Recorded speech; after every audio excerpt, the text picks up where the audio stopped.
Welcome back to Unbiased, your favorite source of unbiased news and legal analysis. Welcome back to Unbiased. Today is Monday, July 15th, and this is your daily news rundown. As far as the format of today's show, I will first be speaking about the assassination attempt over the weekend and what we have learned since. I will then discuss the RNC, which started today, and what we can expect there. And then I will finish by talking about Trump's classified documents case, which was dismissed today.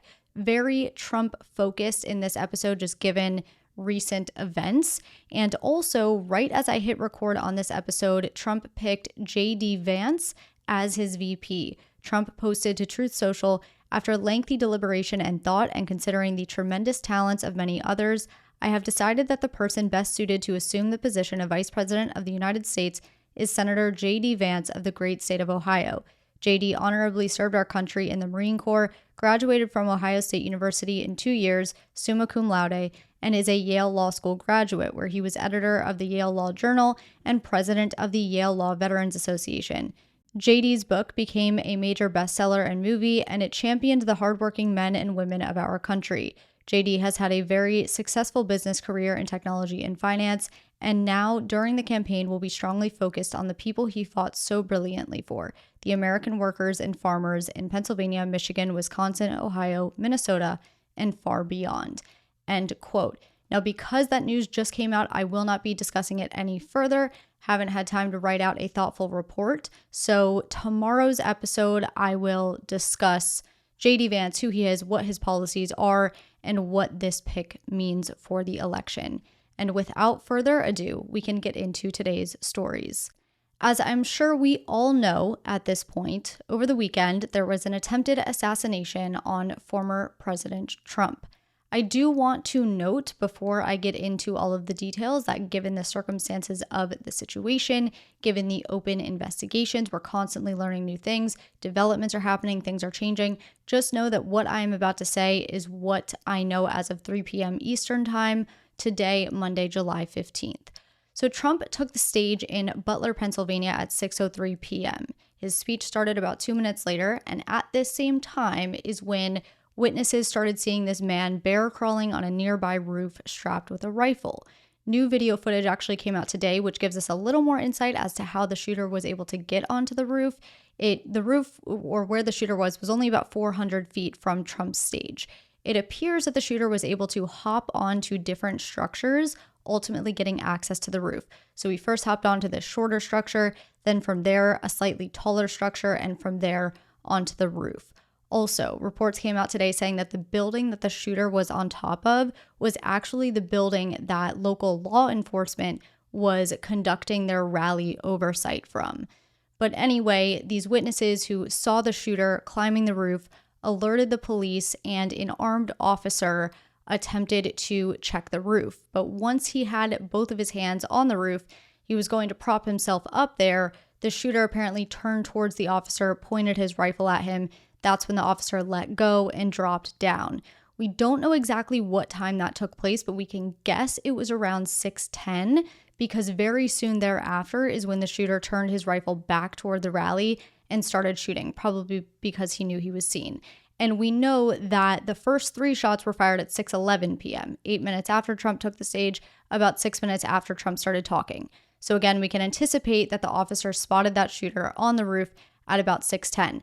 Now, why it took Secret Service roughly 7 minutes to take out the shooter is unknown at this point. We do have some insight that might explain why. I'll get into that in a minute.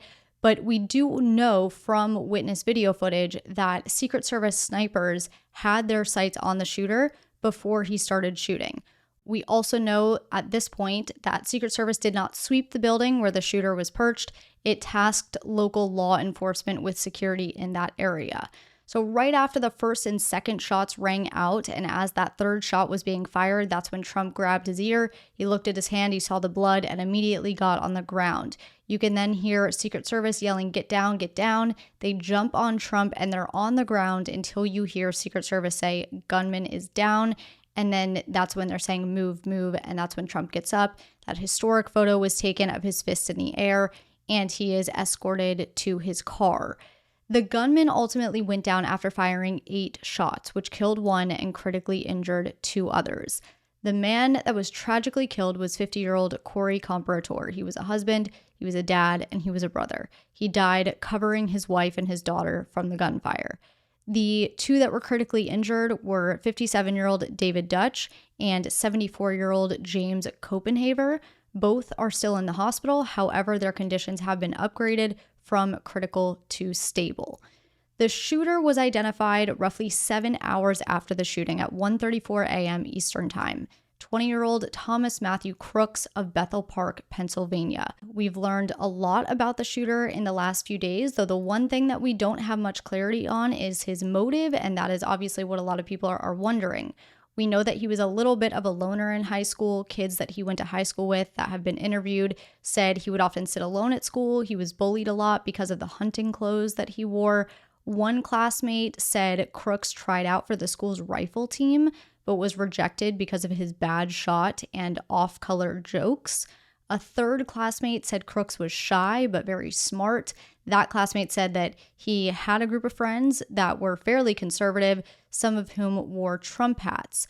Voter registration data shows that Crooks was a registered Republican, though we do not know the details behind that. We don't know if he had been a registered Republican since he turned 18, or that was a recent change. We just don't know right now. As far as the donation to the Democratic PAC, which I reported on in my initial report on social media, we still don't know for sure whether it was him that donated to that PAC or another man with the same name. What we do know from the donation report is that the $15 donation to Act Blue was made on January 20th, 2021, which was the day of President Biden's inauguration, and would have made Crooks 17 years old. You can donate as a minor. You just have to acknowledge that your donation was made both knowingly and voluntarily.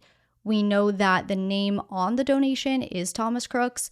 The city, state, and zip code is Pittsburgh, Pennsylvania, 15102, which is the same zip code as the shooter. We know that the donor is listed as not employed. We know that this would have been Crooks's first presidential election that he was able to vote in, though he did cast a vote in the 2022 midterms. He had just turned 18 2 months prior. However, we don't know which way he voted in the midterm. Crooks' father is registered as a libertarian. His mother is registered as a Democrat. Both worked as social workers. Crooks himself worked as a dietary aide at the Bethel Park Skilled Nursing and Rehab Center. His coworkers at the nursing home described him in an interview as, quote unquote, the sweetest guy. The colleague that spoke said Crooks never expressed political views at work and was not radical. He added, quote, it's hard seeing everything going on online because he was a really, really good person that did a really bad thing, and I just wish I knew why, end quote. We also know that a transmitter was found on Crooks' body, and upon a search of his car, which was in the parking lot, law enforcement found explosive devices.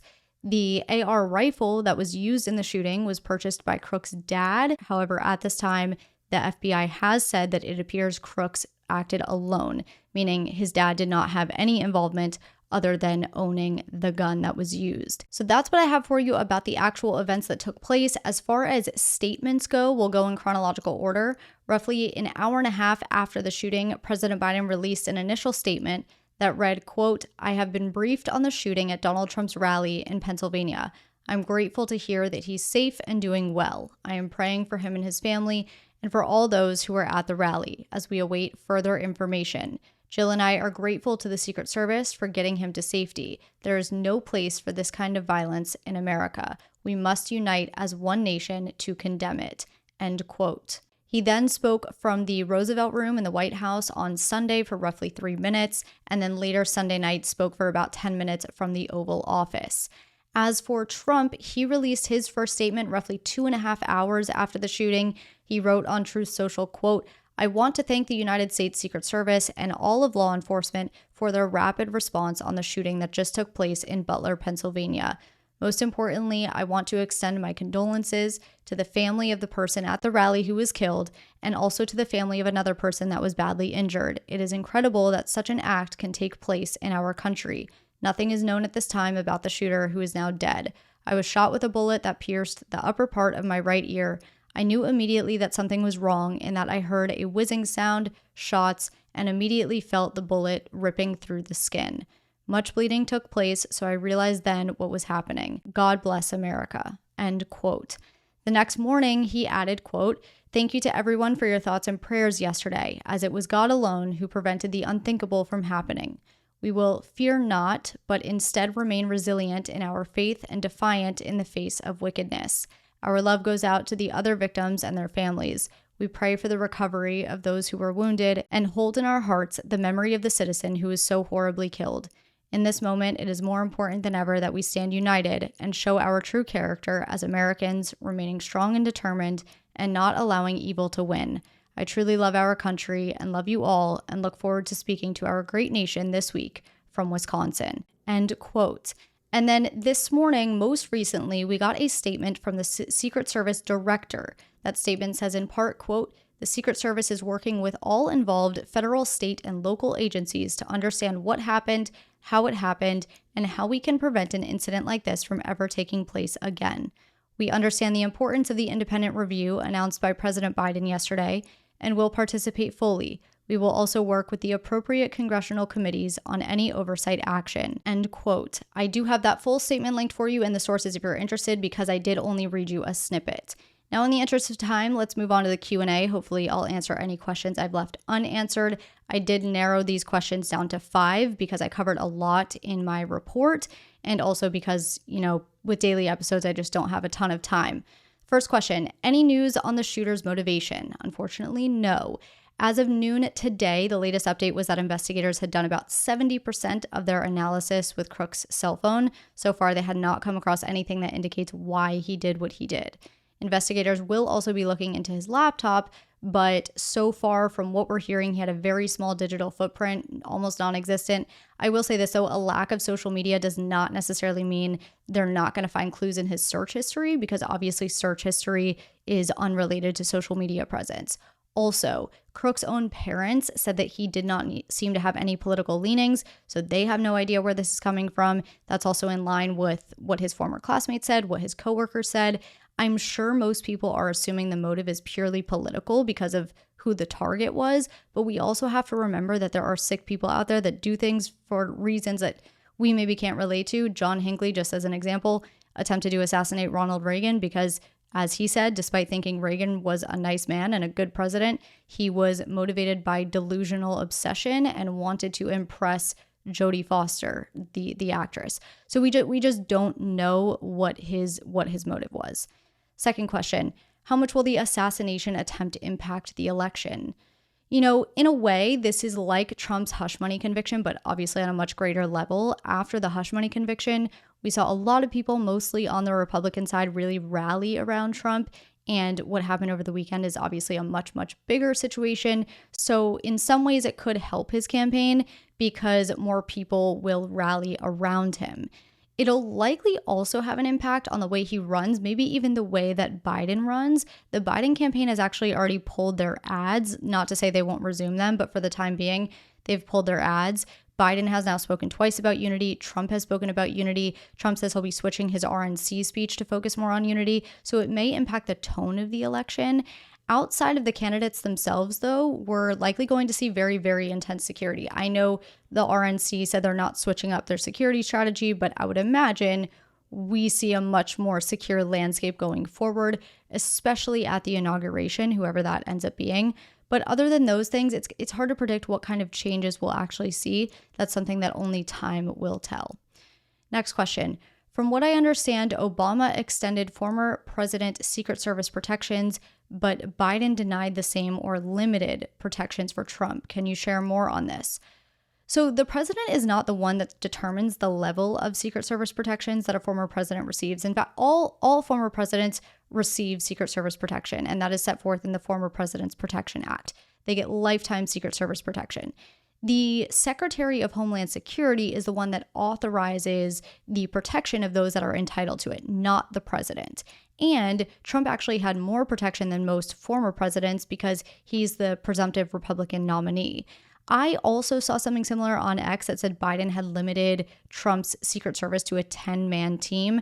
This isn't true, and we know this isn't true because you can clearly see in the video that there are more than 10 people working as Secret Service agents. I mean, I counted at least 15 in the video. So just remember, don't believe everything you read on the internet. We will learn more as more facts come to light and as the investigations go on. But all former presidents are entitled to Secret Service protection. Next question, who is in charge of the investigation? How long does the investigation usually take? And what is their responsibility when it comes to disclosing the facts to the public? The FBI is the lead investigating agency, though local law enforcement in Butler is doing their own investigation, as well as the Senate Homeland Security Committee, the House Oversight Committee. In fact, we know that the Secret Service will be briefing House lawmakers behind closed doors tomorrow, Tuesday, and the Secret Service director will be testifying before the House next week. Following that closed door testimony, the committee can technically vote to release the transcripts to the public, but in this situation, they may be hesitant to do that because of the national security risks that it could present. So we'll see. As far as how long the investigation takes, I mean, it could take months, it could take years, we don't know. And then to address the final part of that question, which is what is their responsibility when it comes to disclosing all of the facts? I would imagine we get some of the facts, maybe most of the facts, but perhaps not all facts, because again, this is an issue of national security and it could pose risks releasing all the information. Specifically under the FBI's Freedom of Information Act and Freedom of Privacy Act, the public has the right to request FBI records unless those records fall under one of 9 exceptions, one of which is national security. So national security is a big issue, could get in the way of what information is released to the public, but I anticipate we do get a good amount of information. Who was responsible for giving Secret Service clearance to shoot? Why didn't they shoot earlier? Secret Service agents can shoot them, not shoot themselves, but they can make that decision once they've identified a threat. They don't have to get approval. They are trained for these situations. That is their job. They need to act quick. It's possible that they saw the shooter on the roof but did not see a rifle, and maybe that is why they waited to fire. A former Secret Service agent actually explained to NBC News that if a sniper can't tell whether a target has a gun, he or she is not going to take the shot. He explained it like, he said, God forbid it's a child who's just excited to see a political candidate, right, and climbs up on a roof. They're not going to risk that. So they're going to wait until they actually identify a threat. And if there was any uncertainty, the sniper team may have dispatched officers to investigate and confirm before firing. And maybe that's why in this situation, the officer went to go climb on the roof and investigate, dropped as soon as he saw the shooter. Maybe the local law enforcement officer was actually directed by Secret Service to go scope out the scene. And then we know it was only a matter of seconds before the shooter then fired at Trump. So maybe there just wasn't enough time between when the officer dropped from the roof, radioed to the Secret Service agent confirming the existence of a threat, and when Crooks turned his gun towards Trump and fired. But again, a lot of these details will come to light as the investigations play out. I'm using the word maybe a lot. And that's why, because we just don't know a lot. So now we can move on to some related news. The RNC, the Republican National Convention, kicked off today, and Trump has said he'll be changing his speech in the wake of the attempted assassination. I will tell you what Trump said about his new message, but I first just want to talk about what we can expect at the RNC and what happens at the RNC. The story is going to be relatively short just because of everything else we're covering today, including that final story about the dismissal of Trump's case. So the main event at any national party convention, whether it's the DNC or the RNC, is the official nomination of the presidential and vice presidential candidates. And here's how that works. To nominate a presidential candidate, the name of that candidate is placed into nomination. A roll call vote is taken with each state delegation announcing how many votes it is casting for each candidate. And the way that the delegates are won is through the primaries and caucuses, which have obviously already taken place. Trump already has enough delegates to win the nomination, as does Biden for the Democratic Party, but that's how the nomination works. So presidents get this roll call process. Then the presidential candidate will accept the nomination by delivering an acceptance speech, and that's when Trump will be the official Republican nominee. The VP nomination is very similar. So we know that J.D. Vance is Trump's VP pick. The nomination, though, can happen before or after Trump himself is nominated. Typically, it happens after, but in 2020, we actually saw Mike Pence was nominated before the presidential roll call, so it really just depends on how they do it. But the name of the VP candidate is placed into the nomination and seconded, and since 1988, the VP candidate is nominated by voice vote rather than roll call, which is different than the presidential nomination, but this is done to save time because the roll call does take a lot of time. The VP nominee will then also deliver an acceptance speech and become the official Republican VP nominee. So all of that will be happening between today and Thursday. Thursday is when Trump is expected to make his speech, which he has said he will be changing in light of the assassination attempt. He did a joint interview with the Washington Examiner and the New York Post while he was on the plane to Milwaukee, and he said that he was originally planning to focus on Biden's policies, but he says he plans to deliver a completely different speech now. He said, quote, "It is a chance to bring the country together," end quote. And again, that speech is set to take place Thursday, so stay tuned for that. And finally, Judge Eileen Cannon dismissed Trump's classified documents case today. Here's what you need to know. Federal charges were brought against Trump last year for retaining classified documents after leaving office.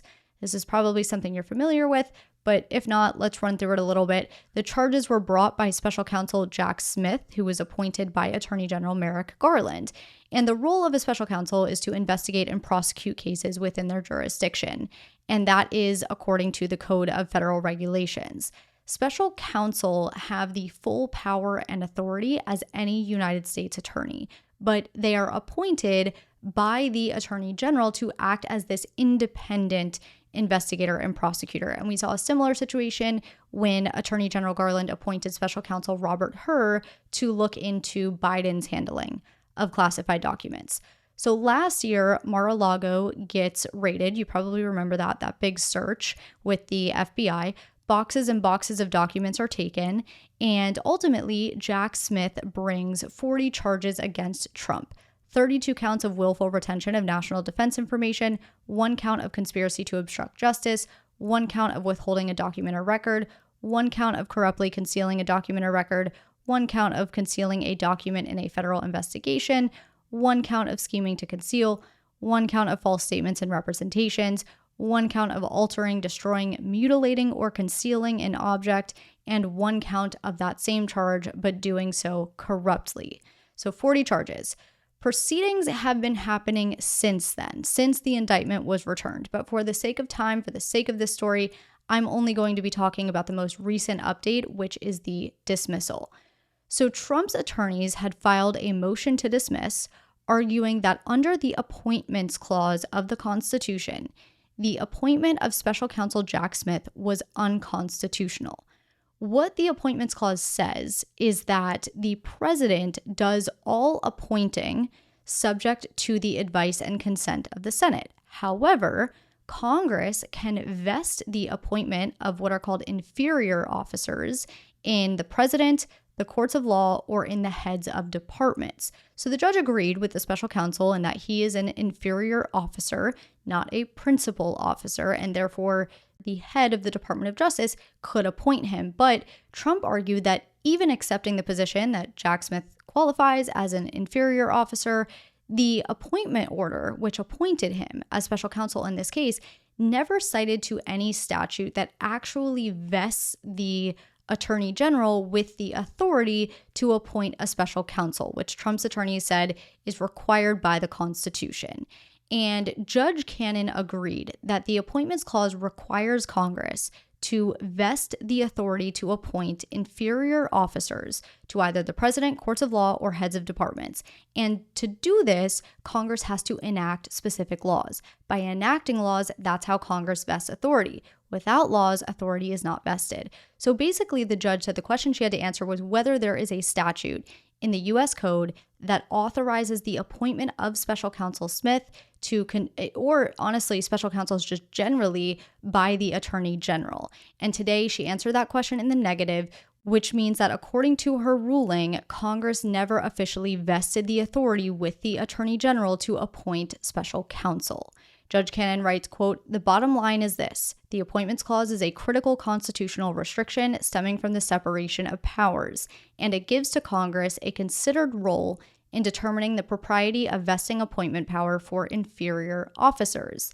The special counsel's position effectively usurps that important legislative authority, transferring it to a head of department and in the process threatening the structural liberty inherent in the separation of powers. If the political branches wish to grant the Attorney General power to appoint Special Counsel Smith to investigate and prosecute this action with the full powers of a United States attorney, there is a valid means by which to do so. He can be appointed and confirmed through the default method prescribed in the Appointments Clause, as Congress has directed for United States attorneys throughout American history, or Congress can authorize his appointment through enactment of positive statutory law consistent with the Appointments Clause," end quote.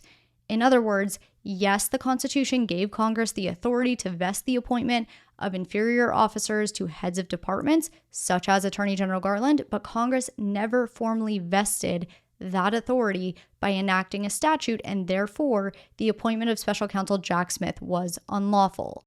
The government can certainly appeal this case, and it would go to the 11th Circuit Court of Appeals, or they could try to take the matter directly to the Supreme Court. But the last time that Jack Smith tried to take an issue directly to the Supreme Court, they told him to wait for the appellate court to make a decision before going to them. So they may do that same thing if that's the route Jack Smith decides to take. On another note related to the Supreme Court, and on a final note, in the Supreme Court's presidential immunity ruling, which granted immunity from criminal prosecution to some acts taken by the president, Justice Thomas wrote a concurrence, which meant that he agreed with the decision, but he had another point to make. And in explaining his other point, in his concurrence, Justice Thomas wrote, quote, "I write separately to highlight another way in which this prosecution may violate our constitutional structure. In this case, the Attorney General purported to appoint a private citizen as special counsel to prosecute a former president on behalf of the United States. But I am not sure that any office for the special counsel has been established by law as the Constitution requires. By requiring that Congress create federal offices by law, the Constitution imposes an important check against the president. He cannot create offices at his pleasure. If there is no law establishing the office that special counsel occupies, then he cannot proceed with this prosecution. A private citizen cannot criminally prosecute anyone, let alone a former president," end quote. So Justice Thomas is basically saying that the special counsel isn't even an officer. No office has been created, and therefore he does not have the power to prosecute. And Judge Cannon, in her decision today, cited to Thomas's concurrence. So the argument for the special counsel's powers, the argument is definitely there. Only time will tell, though, whether that argument prevails, because there's an equally as strong argument on the other side. As I mentioned, the government can certainly appeal this. Another option for the government is for a United States attorney in Florida to refile the charges, because that would get around the issue entirely, as it would no longer be a special prosecutor prosecuting the case, and therefore the issue would be non-existent. So we will see what happens with this, but that is the latest. And that is what I have for you today. Thank you so much for being here on what was one of the busiest days since I started this career. I appreciate you. I will be back tomorrow, where I'll be covering the pick of J.D. Vance. I'll be discussing some of his policies, and I guarantee you I will have my plate full with news tomorrow as well. Have a great night, and I will talk to you then.